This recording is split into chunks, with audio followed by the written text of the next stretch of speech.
Afternoon my sweet people, আশা করি সকলে ভালো আছেন।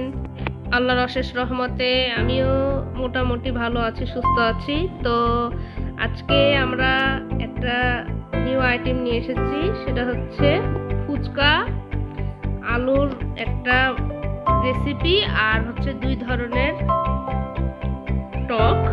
তো একটা হচ্ছে ধনের পাতার টক ছিল, আর আরেকটা হচ্ছে তেঁতুলের টক ছিল। ধনের পাতার টকটা আমি দেখাতে পারিনি, এর জন্য আমি আন্তরিকভাবে দুঃখিত। ইনশাল্লাহ আবার যখন অ্যারেঞ্জমেন্ট করবো এসবে, তখন ইনশাল্লাহ আবার দেখাবো কদিন পর। ইনশাল্লাহ আরো ভালোভাবে, সুন্দরভাবে। আসলে ক্যামেরাম্যান আসলে ভালো করে ধরে নিত। আসলে আমি যদি করতাম তাহলে আমি সব কিছু দেখাতাম আপনাদেরকে। সবাই আমার বাসায় চলে আসবেন, সবার দাওয়াত রইল আমার বাসায় আসার জন্য। সবাইকে আমন্ত্রণ করছি।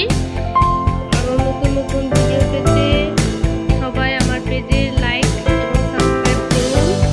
সকলকে স্বাগতম আমার পেজে। ধন্যবাদ সবাই আমার ভিডিওটা দেখার জন্য।